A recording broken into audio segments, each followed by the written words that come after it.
Hi guys, how's it going? I am really excited that you are here today because I have a very special guest. We are talking about services that sell.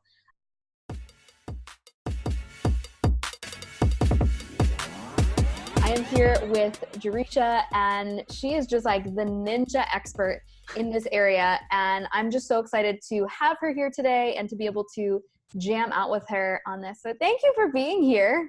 I am super pumped, always excited. Thank you for having me. You're so welcome. So if you guys don't know her, she's an income strategist and recent corporate dropout who helps coaches and consultants convert four-figure clients through her proven program, Services That Sell. And she's going to be talking a little bit more about that today. But for those people who are just meeting you for the first time, I would love for you to fill us in a little bit on how you made that transition from corporate to the online business world.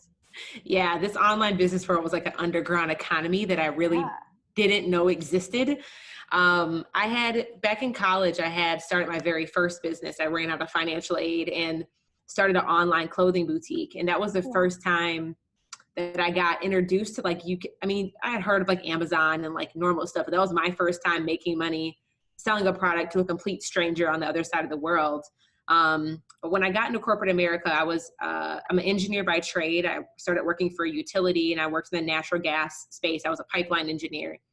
And I was, at the very beginning of my career, I got really put into like the leadership track at my organization. And in a very quick time frame, I got promoted to a very high visibility, program. It was a $400 million pipeline project, and the largest financial program in the entire company, which was awesome.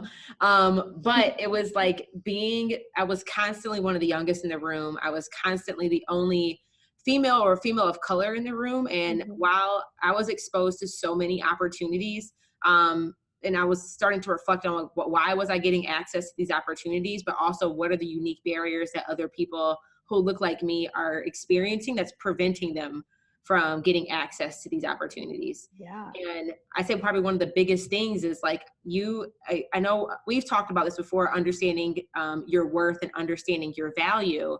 But I think in a lot of people really struggle with knowing how to communicate the value of what they bring to the table and knowing how to sell the skills that they have and to articulate it in a way where whoever's receiving it on the other end understands and gets it. So they can be like, oh, you'd be perfect for this opportunity, or like to give you access to being elevated within an organization. So I started, a lot of my peers were asking me, okay, well, how are you doing this? How are you getting the mentors you have? How are you getting access? And that's when I started getting on Facebook and I started doing Facebook Lives, kind of just sharing what was working for me, like how I was positioning myself in this large Fortune 500 company, how I was, having conversations to get mentors and to get sponsors to speak and advocate for me on my behalf. And then it kind of slowly snowballed into this of what I have today now, where I'm teaching other people how to take the skills they already have and package it into a service they can sell. Yeah. So were you always really into sales? I never thought I was. Like, I just knew how to hustle. So I'm like, I know how to make something happen. I don't think I really connected the dot to say that like, you're really good at sales. I've always been, I kind of credit it's like your ability to be buoyant. Like when life knocks you down, like just how quickly are you willing to get back up and how quickly are you willing to do what's required to get you to where it is you want to go. But I don't think I realized that I honestly don't think I realized that I was helping people do high ticket sales, honestly, until probably like 6 months ago. Wow, really? Like, I thought I'm really good at messaging. I'm good at positioning. I'm good at helping people like comb through the data to figure out what thing they should focus on and what's actually generating profit margins. Like I thought it was much more, which I am good at that, but I'm really good at helping people figure out like where their like optimum, like where their prime opportunity is to be able to 3x the revenue. But I'm really good at teaching them how to sell it. So I'm good. I always was focused at like, I think more of the service that I was delivering more so than the result that I was able to help people achieve, I guess. I don't know. But no, I did not know I was. That's so good. That didn't click for me literally until a couple months ago. Wow. I think that's just such an important thing to pause and let people hear because oftentimes they come into the online world, they're like, I have to have my niche, I have to have my messaging, I have to have my process figured out tomorrow. And it really does evolve. And sometimes it's right under our noses and we don't realize it until many, many months in, after working with many clients. We're like, oh, that's what I do really well. Oh, yeah. You're like, that's what I've been doing all along. It didn't even like, I think because what's simple to us is someone else's struggle. Yes. And because it's so simple to us, like you said, like you can be kind of blind Mm-hmm. to it. Like you can't see your own genius sometimes. Just or like assume that everybody else, it's a Yeah. bias that we have. Like, oh, everyone's good at this. And it's like, no. No, that's your special sauce. So I'm curious for you, what was it like walking away from corporate? Because a lot of the listeners are in a place where they are feeling maybe dissatisfied with what they're doing, maybe in their network marketing company, or they're working a 9-to-5, or they have a part-time job, or they're, a business coach and they want to be a life coach, and they're just trying to figure out their journey. And I think sometimes we all just need a little like, trust your gut. But I'm curious to hear what that was like for you coming out of corporate. Yeah, because I loved my career. I loved the work that I did. There was really I had the flexibility, I had the pay that I desired. Like there wasn't really much more I was like craving. Mm-hmm. But for me, it was like I know there's more value I need to be bringing to the world outside of just what's defined in my job description.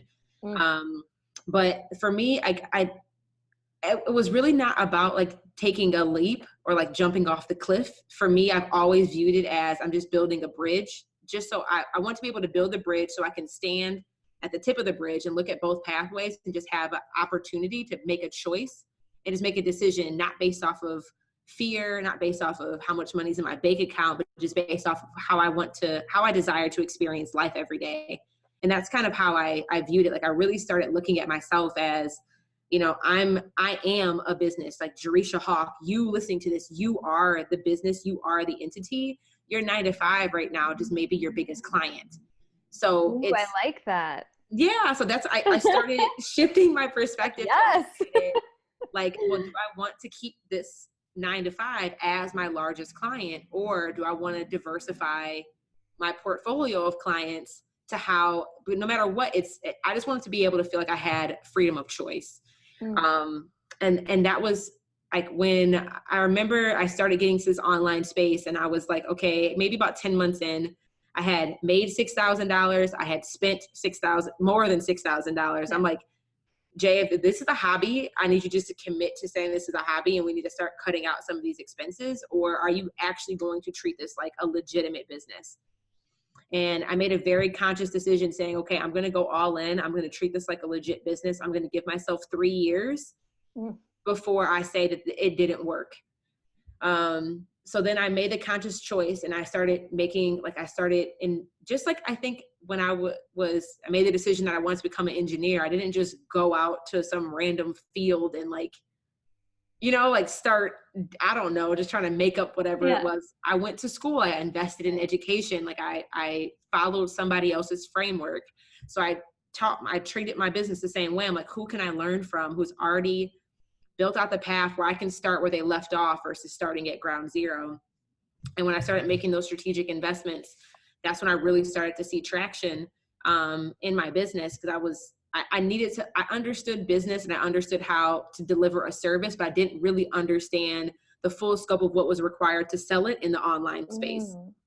I love this perspective so much, because I don't think a lot of people are looking at entrepreneurship through the lens of like, oh, when you get started, it's almost like going to college again, but starting over. And it's like, I think people get impatient maybe, or maybe that's just a blanket.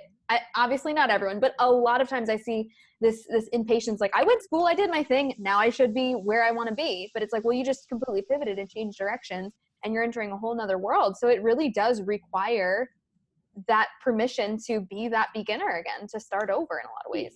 Yeah. And I think like the way, this is like a whole nother tangent of a conversation, but like the way the system and society has us set up is like, you go to school, you get a good degree, you'll get a job. And like the reality is that's not the reality. Like it's not that like, well, I already went to school, I already did this. And I'm like, well, yeah, but like most people are not in a position where their degree is actually they're earning enough money to even pay off their student loans every month, or they're even able to fully use the degree that they had.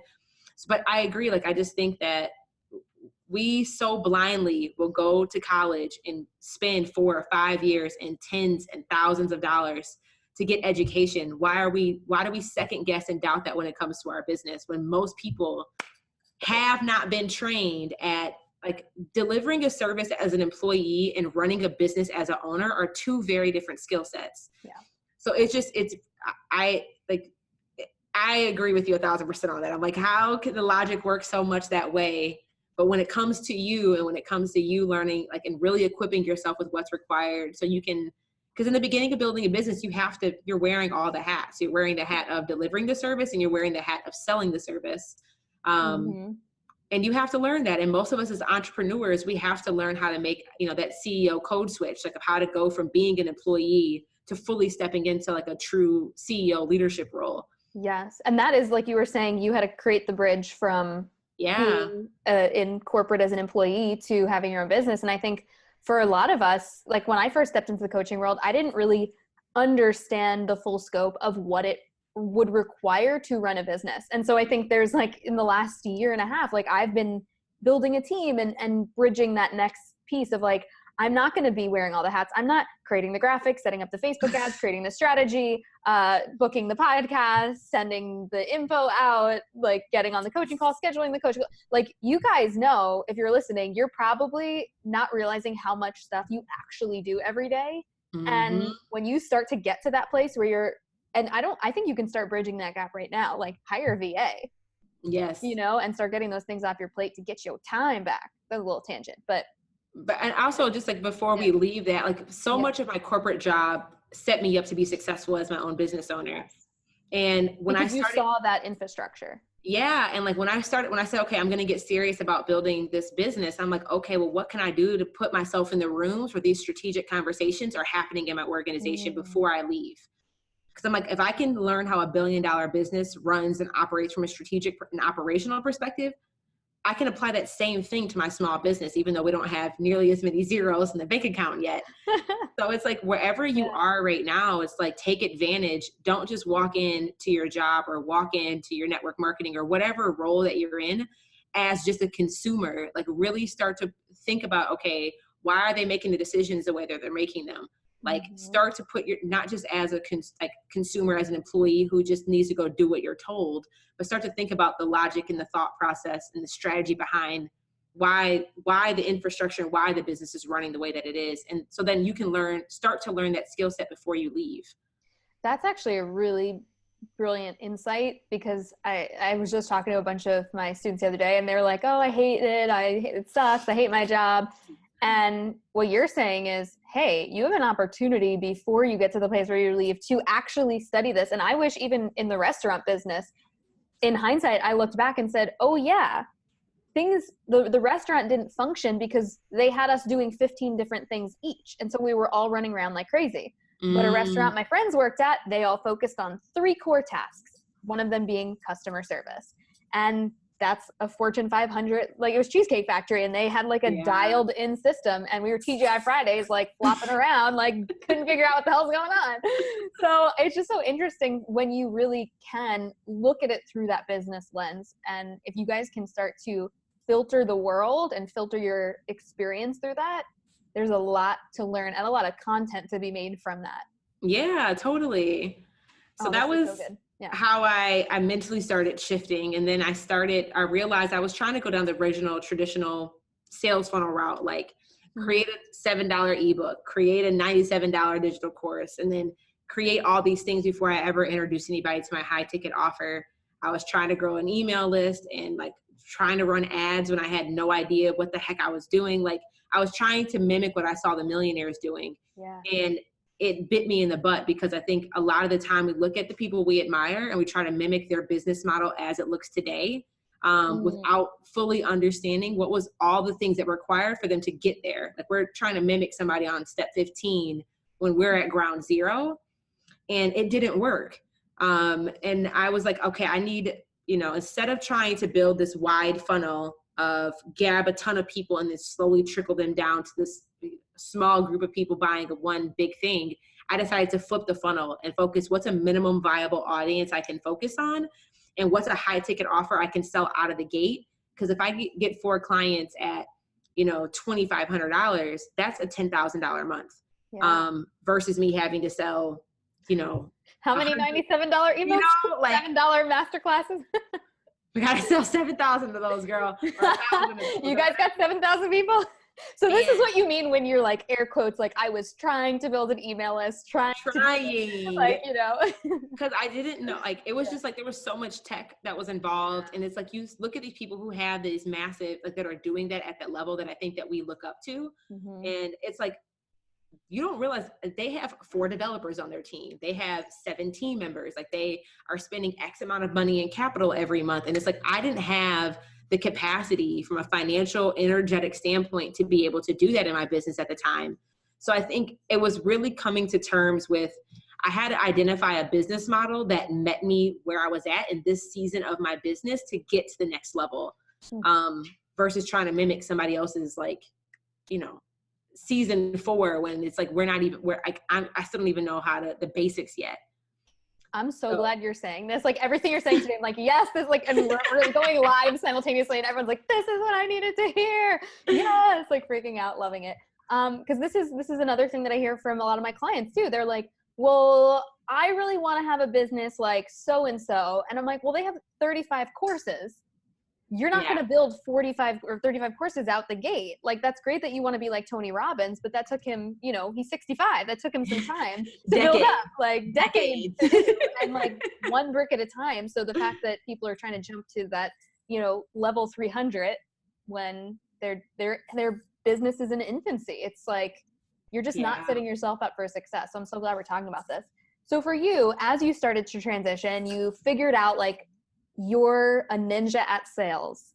And from there, you started to develop your own method, your own process. And I love the way that you frame this. So I'd love for you to share this. Okay. I'm like, where do you want to start? Yeah, I'm like, where do we start? I'm like, let's just give them the overview. Yeah. So again, I started focusing on a minimum viable audience, and this took many iterations. Like, at first I was like, I want to share this because I know we were talking about this offline when it's like, I need to know exactly who my ideal audience is. I need to know what the perfect service is before I start selling. And I'm like, you are killing yourself, and you are drained. Like, your business is going to go broke if you keep waiting for things to be perfect before you start selling, or if you feel like you need to just keep creating before you can ever introduce the offer. But I first started with like, I want to help women become more empowered. And then I thought I was niching down by saying, I want to help millennial women become more empowered. It's like, what does that actually mean? And then I kept refining it to, okay, I want to help people who work a 9-to-5 build like a business on the side. And then it's like, okay, I got even more clear. I want to help people with service-based business owners. And I got more clear saying, I want to help people take the skills they already have and package a high ticket offer and sell that consistently using live video. And it's like, so that took about 1.5 years of iterations to like get peeling back the onion, like peel back the layers. Yeah. But I call it the POP method, where it's, this is a thing that has been really successful for our clients, with being able to go from making no money to making maybe they're making $2,000 to $3,000 a month, but it's not consistent, to being able to make, go from that to making, $5,000 a month, $10,000 a month, $30,000 a month in a very short time frame, is by using the POP method. So you start by picking one problem. So I think a lot of the time we get focused on, I want to be a life coach, I want to be a business coach, I want to be a health coach. And those are titles, but it's like, what problem are you actually solving within that service? Not what service are you delivering, but what problem are you solving within that service? And really taking the time to get clear on that first. And then once you know what problem it is that you're solving, pick one person. And I'm not a fan of like the broad, arbitrary, like target market avatars. So I think it's really hard for me to connect with, okay, when I start marketing, who am I actually talking to? And I think in the online space, especially, we forget that there's a real human being on the other end of the computer who's making a decision on whether or not they're putting their credit card information in. So when I say pick one person, who is a real human being that that you've worked with for free, that maybe you've been paid from, or that you've helped out online somewhere, that needs a problem that you want to solve. and then make your target market profile, like your avatar, off of who that one person actually is. And to even ingrain that more, like imagine if you were to walk into a room, how would you be able to identify who your ideal client is without speaking? Like you should know your ideal client, your pop person at that level of intimacy. And what I mean by that, like my people, they are school supply junkies. So when they go to a conference, they bring their own notebook. They typically have 2 to 3 pens at minimum sitting on their desk next to their pen. The real overachievers will already have Post-it notes. They will have highlighters. Like different colored pens. Colored pens. They'll have a pencil pouch. Most of my people are wine drinkers. If there's wine available, they will have a red glass of wine in hand. If music turns on, either they will be on the dance floor or they'll be in their chair, like moving and grooving. They're normally like statement piece wearers. So they'll either have a bold lip or they'll have a really like bold purse, or they'll have bold shoes on. Like they're normally like they'll have some type of statement piece. Like for whatever that is for you, like know when you think about your ideal client, I don't want you to just think about, I help women who are 20 to 40 who want to lose weight. Like I want you to get really specific in the sense of I'm helping a mom who just gave birth lose 15 pounds over the, like, or maybe not even, it's a pound thing, but it's like how to get her body back after having a C-section, like that level of specificity when it comes to what the person you're trying to support and the problem you're solving. And then finally, the last part of that is package one process, in the sense that if you have clients coming to you and every single time you work with a client, you're having to customize the delivery of that service, it'll be very difficult for you to scale it down the line. And I think a lot in the beginning, you have to learn your service. So it'll take probably 3 to 6 clients for you to really get an idea of what the methodology is that you're taking a client through. Yeah. The long-term goal for you should not be to be selling yourself as the personality, but people are really paying for the process, the methodology, the framework that you deliver.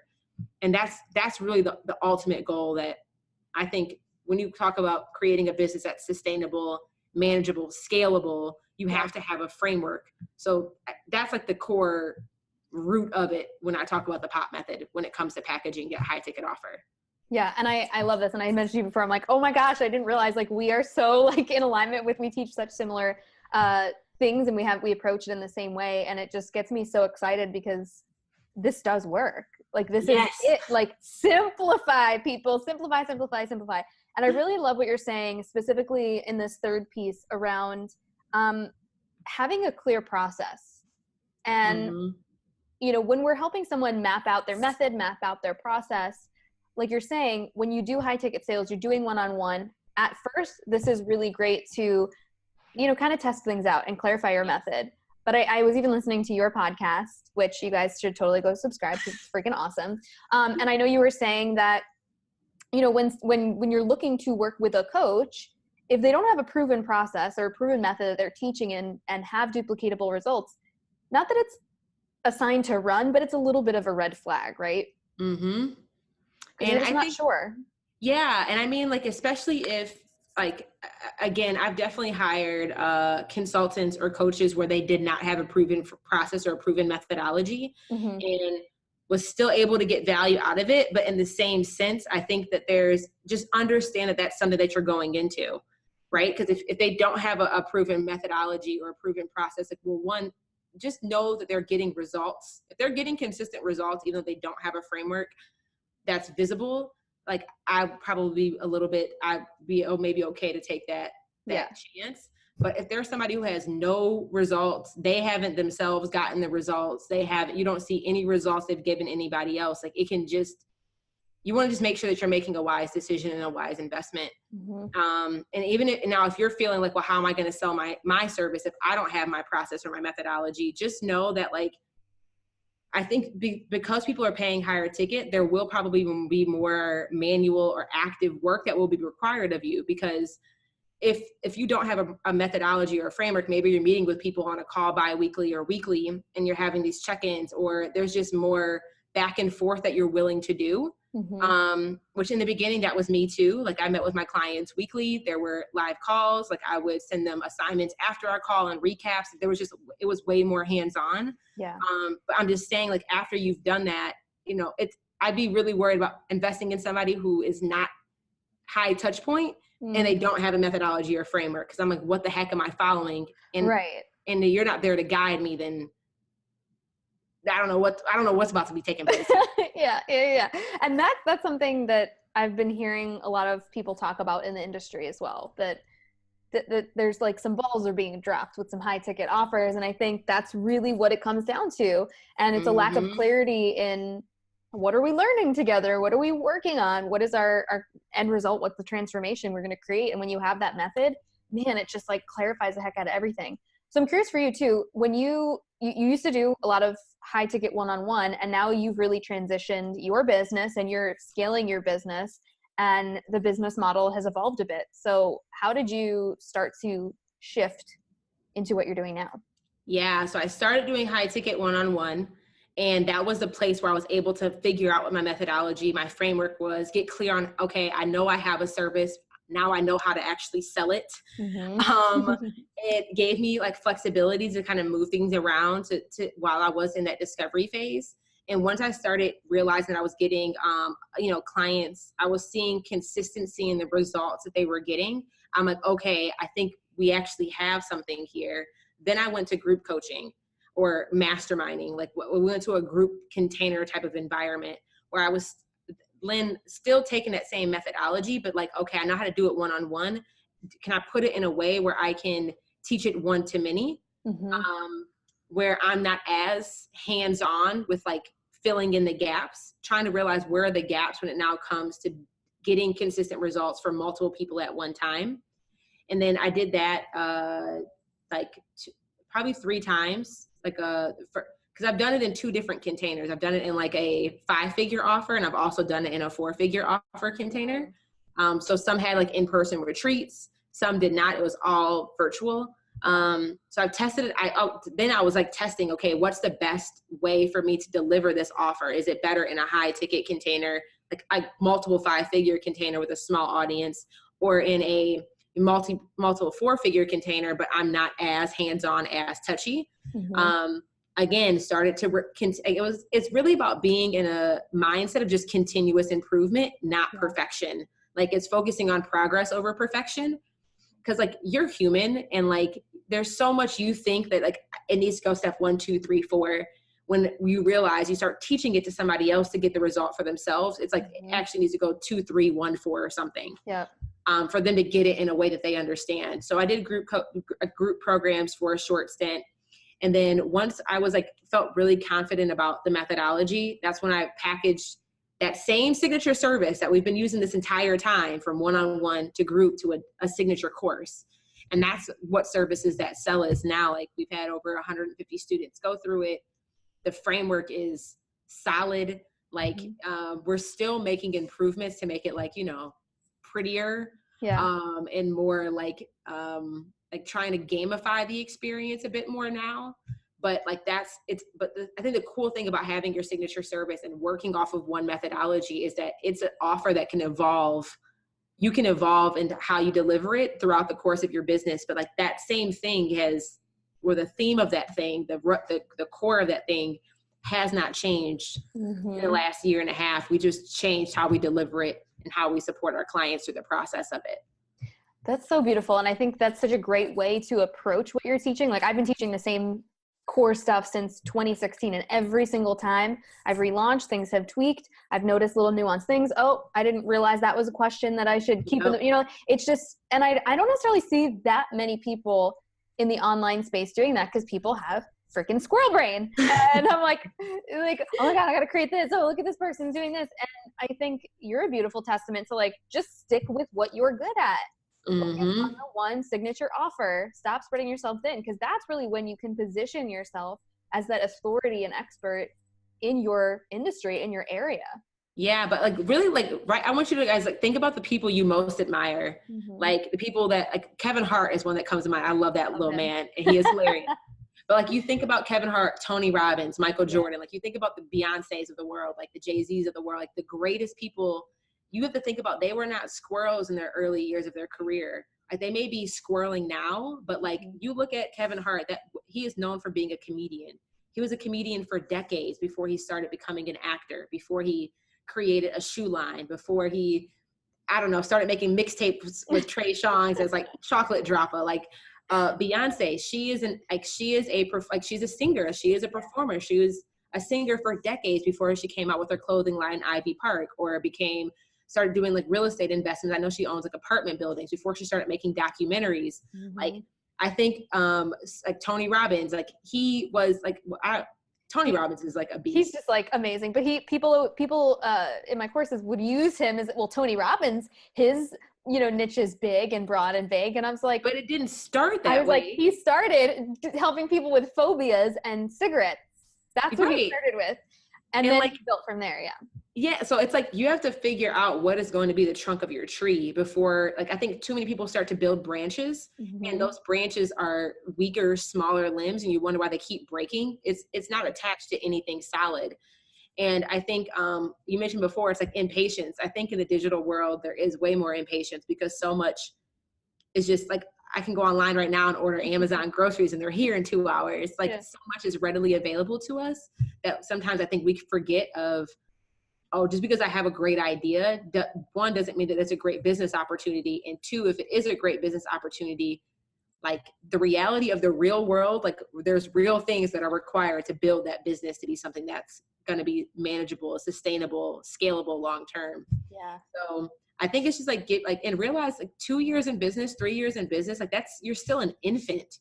Baby business. Yeah. You are a toddler, like learning how to walk, learning how to like talk, learning how to speak coherent sentences where other people understand what it is that you're saying, like learning how to eat with the utensils, like how to use your software effectively. Like, yeah. So I think it's just like, give yourself some grace during the season. And it's not, Tony Robbins didn't, like you said, I didn't even realize he was in his 60s. Like, oh yeah. Yeah. He's He's been doing this since he was like 17 or 18, hasn't he? He was like really, really young. And he kind of, grew up in an abusive house. And so he was trying to figure out the psychology of his mother since he was a little kid and was just obsessed with it and had many rock bottoms and really horrendous things happen where people stole tons of money from him, divorced his wife. She took like all this money from him, millions of dollars. So, it's like, I think when you hear what someone like when I listen to him and hear what he's been through, it's like, oh, okay, yeah, I am in the baby stages. And when I went to Business Mastery back in August, I was hanging out with people who had multi-million-dollar businesses. And I had just, been so inundated with peers of mine who have, very high six-figure businesses or few $1 million businesses.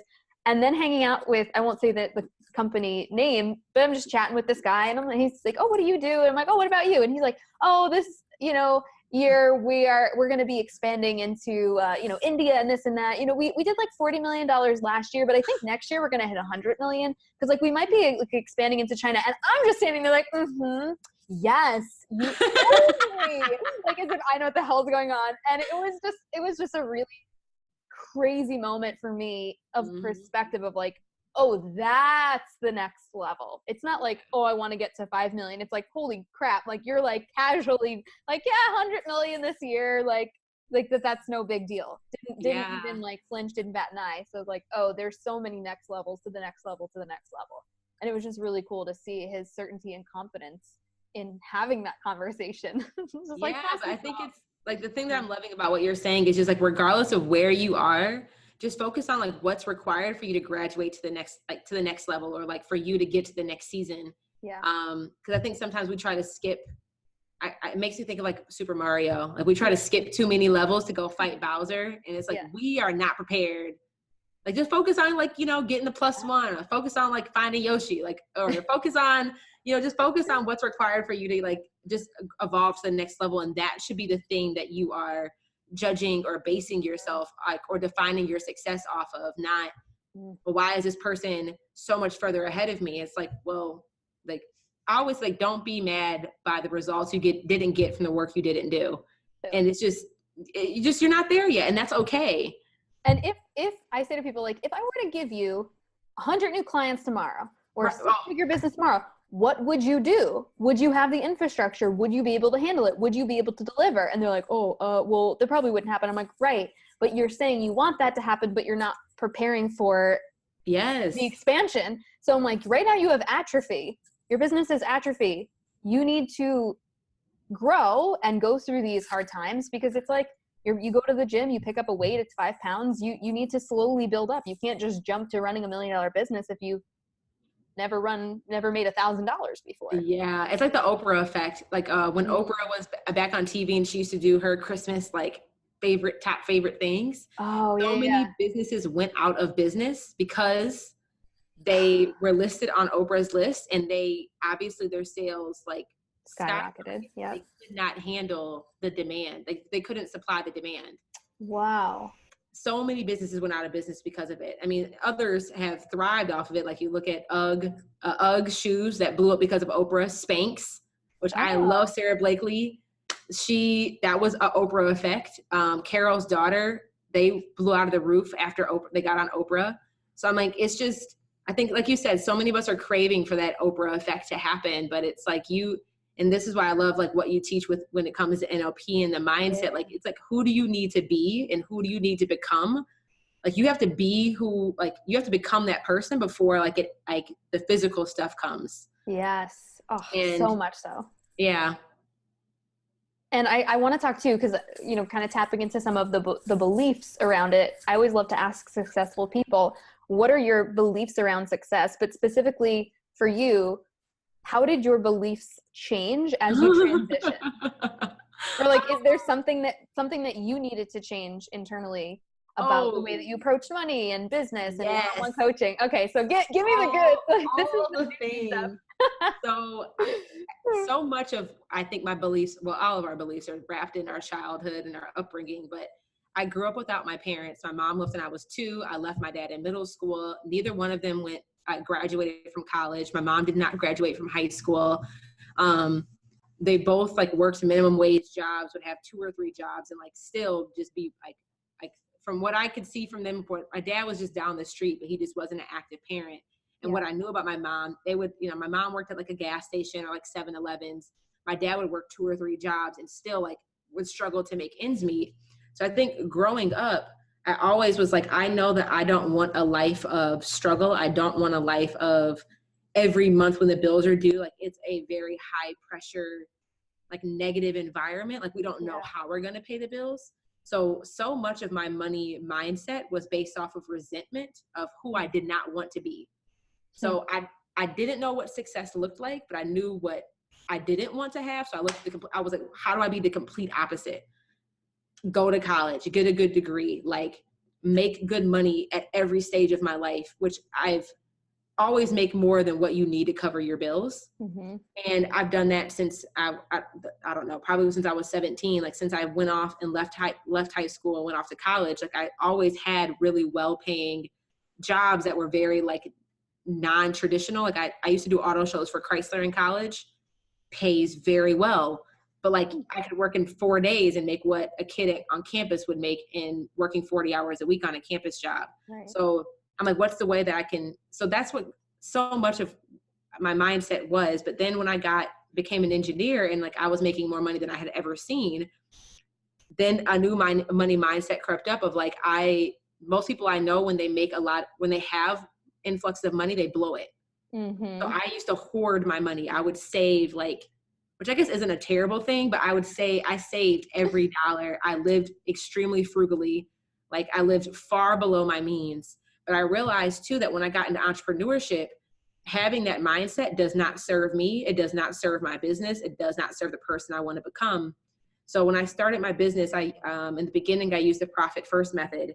And every quarter I would pay myself a bonus because I had to teach myself how to feel safe spending money and knowing that it would be okay.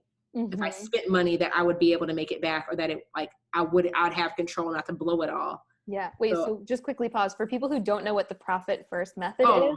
Just because this is, now we're getting into some lingo. Like, let's just break this down. People are like, oh, that sounds cool. I don't know what that means. Fair enough. So the Profit First is it's a book by Mike McCallowich. Yeah. So a methodology by Mike McCallowich that it's, I think, really effective for people making like less than $100,000 a year was super helpful for me, but it just helped you make sure that you were actually generating profit in your business at all times and actually paying yourself from the beginning, but just adequately like adjusting your revenue. Like, just because you make money, all that's left over does not mean that all goes to you. Right. So read the book. It's really great if you need help with like managing expenses and making sure your business is turning a profit, but you're also paying yourself. Yeah, like guys, if you have a 6-figure launch, that doesn't mean 6-figure goes in your pocket. No. There's expenses and there's taxes. So I would pay myself whatever was in my profit account after every quarter. I would take half and I had to blow it. I had to buy it strictly on myself. I could not buy books. I couldn't buy courses. So like I taught myself, I had to retrain my brain to think that it is okay. One, it's safe and it's okay for you to actually enjoy the thing that you're working so hard for. Because I wasn't used to seeing that. I didn't, that wasn't like a norm of what I saw. And that too, that just because you spend money doesn't mean that it's a bad thing. Like, so that was like, I love these. At every level, it's evolved. So I got comfortable and felt safe that I can have nice things. I can spend my money. I can actually enjoy the money that I make and not feel guilty about it. And then now I'm in a season of like getting to the first 6 figures and multiple 6 figures. One, I thought that it would take me another 15 years before I ever saw that type of money in a traditional corporate environment. Right. It came very fast. It happened within the first year in business. So I'm like, what in the world? I was terrified. I'm like, Uncle Sam is going to come knocking at my door and be like, sorry, actually, none of this was actually for you. We need to take all of this. So I had I think there was a lot of beliefs just around how much money I was allowed to make, and like how much money I was allowed to receive. And then that opened up a whole nother bucket of like me as a woman, like how I looked at my self-worth, how I worked, how I defined what it was to be enough as a human being. Like I had to learn how to, like the season I've been in up until like maybe a couple months ago was like learning how to love myself. And all that came because of those series of mindset money events that boiled down to like, why do I think I'm not worthy of having the dream life that I've always wanted, or even being able to be in a healthy relationship with somebody else. Like it opened up a whole nother bucket of beliefs. Yeah. That's like probably most current to, and now it's like, okay, figuring out what's required of like, what's the next level of identity that I have to evolve to be comfortable making 7 figures. Yeah. And I haven't I don't have that many lessons learned yet. I'm still in the process of learning that or navigating that, but yeah, it changed at every level. It's like, oh, when I get here, I'll be good. It's like, no, when you get here, it's like a whole nother, all these other things you have to work through. Yep. It's like new level, new devil. Yeah. And it's like, I feel like for most of us that is true. And then my like NLP brain goes, but what if it's easy? But what if there are no other lessons? Like one of my good friends, you guys, some of you know her, manifestation babe, Catherine Zimkina. She's like, what if you guys stopped looking for limiting beliefs and just made a decision that is a limiting belief, that I have to find more limiting beliefs? What if you had a belief that I don't have any limiting beliefs? Like, what's possible then? So there's always like that. I'm like, that's the next level of like, well, what if that's possible, then what? Like, then there literally is no ceiling at all. Yeah, I'm not at that level of awareness yet. I'm like, I touch it, I tap it, and then I, go back to like my current emotional home, and it's like, fly up there, tap it. So it's like, I feel like that's part of the game too. At least it has been for me. I can't speak for the rest of the world. And it's a pattern that I've seen for a lot of us where we like, when you're stepping into something new, you're building those new neural pathways, and you're just like, all right, I think I've got this new belief. And then it's like, oh wait, no, I'm broke, I'm poor. And then you're like, no, I'm successful, I'm rich, I'm wealthy. And then it's like, no. And it's like this fun, well, it doesn't feel fun in the moment. Like, I don't know who said personal growth was fun, but people are like, oh, no, that means like you snot on the floor, like mascara, like letting yourself be authentic, I think the beauty of what you teach and like what the huge value I think a lot of your clients get is that you're equipping them with the tools. So when those things come up, they at least have some healthy way to like begin to navigate it, versus like there's so many unhealthy ways to be able to not handle when those emotions or feelings come up or thoughts. Yes. So I think Thank you. Hat off to you for that. Like give them the tools, because it's just get the right tools in your tool belt so you can know how to handle the situations when they come up, because they absolutely will come up. Yeah. So just to kind of piggyback on that, I know you talk a lot about like figuring out how to own your worth. So what did that, I know we kind of already tapped into this a little bit, but is there anything else that you had to step into in order to recognize like, oh, wait, I'm not, $50 an hour or $20 an hour, $100 an hour. Like my time is so valuable. Yeah. And if somebody wants to work with me one-on-one, they're going to have to pay thousands of dollars, because that's, what it's the time is actually worth, because that's the potential ROI that you're going to help them get. Yeah, I think for me, it's like twofold. Like one, I had to disconnect with the belief that people are paying me based off my worth. People are paying me based off the value that I deliver. I think like all of us being human beings, the moment that you were brought into this world, like your worth is like it's infinite. Like you are worthy being just exactly like as the being that you are. But in business and when it comes to money, like people are paying you based off the value that you deliver. And that's why certain jobs and certain roles, this is why I'm really big on like have a high ticket offer, package a signature service, is if you are a generalist who is offering a general service that everybody and their mama could technically do, the value of that based off of how our society is built will not be priced high. Yes. Versus if you become an industry expert in something, niche down, say you're known for this one specific thing and build a framework and methodology around it, everybody can't do that. So I think like one, I had to make a shift of really understanding and I've done a lot of work on just trying to learn how to peel back the layers of the difference between worth and value.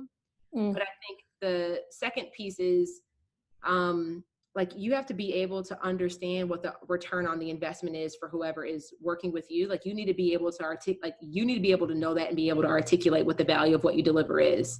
So, I mean, I work in a B2B business. I'm teaching people how to make more money. At the end of the day, typically that will have a higher price point attached to it because there's a very clear, like financial ROI. Yeah, like attached to it. Like if somebody says, I'll show you how to make $100,000, but it costs $6,000, like, would you pay for that? Like the ROI on that is ridiculous. Like, yes, I would pay $6,000 to learn how to make $100,000. Yeah. But regardless of whatever industry you're in, it's just, you need to be able to just know that people are paying you based off the value that you deliver. And that the worth piece, that's like your own internal stuff that you have to work on and like build up confidence in. But I think that's like really being able to articulate the ROI and getting clear on what that ROI is, and then being able to match that ROI based off the value that you deliver. Like that's where I think the two things I really had to do to start transitioning into a higher price point. Because I know the first time I thought about doing higher price point, I'm like, well, I'm teaching people how to do something that I've barely just done myself. How can I be having to pay $9,000 or $15,000 for me to do this? And, I started to think like, well, I ran a $400 million pipeline project. Do I have $400 million at home? No. Does that mean that I'm not capable of like effectively getting the results that we need to on this project? No. So it's like, I think before it was like, well, I haven't done it, so I can't charge somebody else. But so much of us in our day-to-day jobs, I don't know when I'll see $400 million in my bank account at one time, or I feel it. It's coming. It's on its way. But like but the value that you deliver, you have the skill set to be able to produce and to perform. And that's what people are paying you for. I've never heard it put that way, where it's that clear distinction between worth and value. And that is amazing. When you can separate those two things, it really kind of removes you, the human, you, the person, from the equation, and just like, no, what's the value? I really, really love that. So thank you for that. I feel like we've gotten so many good little analogies and nuggets and metaphors today. I'm like, ooh, this is a juicy episode. I'm excited for more. I love it. Okay. I feel like I had so many other questions, but we're like almost on for an hour already. This is like, oh goodness, awesome. This is so great. Is there anything else that you feel like you really wanted us to chat about and touch on that maybe we haven't gotten to yet? Oh man, I think probably the biggest thing, I guess to summarize all of this, is that like whatever your current circumstances are, like just try to make sure that you're making decisions that are serving the version of the person that you want to become, and not just making decisions based off of what your current circumstances are.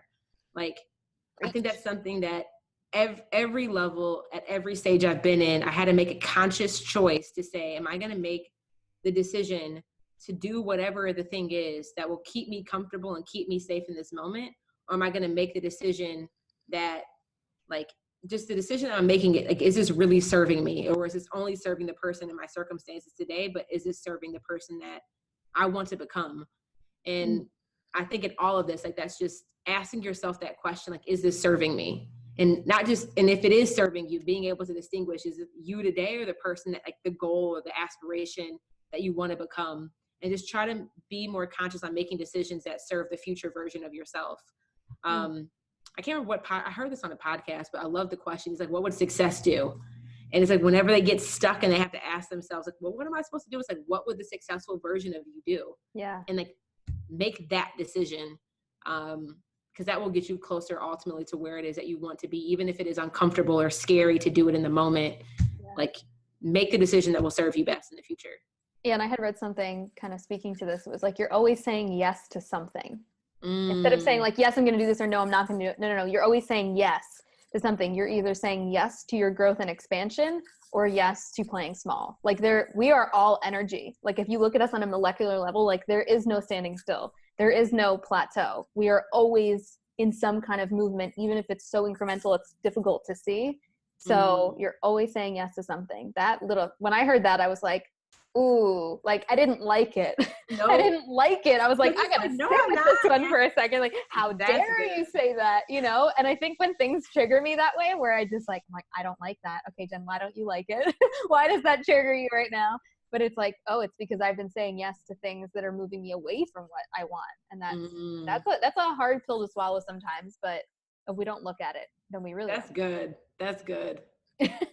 That I'm putting that on. I have Post-it notes on my computer of the things I need to remember. I'm putting that one on there. That one's a good one. Well, you set it up perfectly. So I love chatting with you because I feel like we just jam out and, like, vibe and bounce off each other. I know.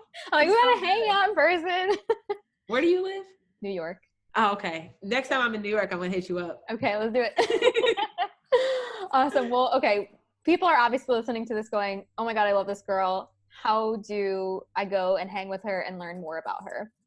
Yes. So if you're interested more in, like, the POP method and the things that we were talking about earlier, I highly recommend you guys go watch I have a 90-minute masterclass training at jereshahawk.com/masterclass, where I dive more into my methodology and helping you, package and sell your high ticket offer.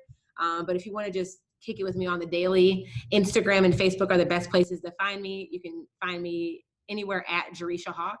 On Instagram or Facebook. And I would love for you to slide in my DMs. Let me know what your top takeaway was from today, to keep the conversation going. So it's not that, you feel inspired or motivated off of what you heard today, but that we start to actually implement it and execute it in your life. So hit me up, slide in the DMs. I love it. And we'll link all of that up for you guys in the show notes as well, so that you'll be able to grab all of those links.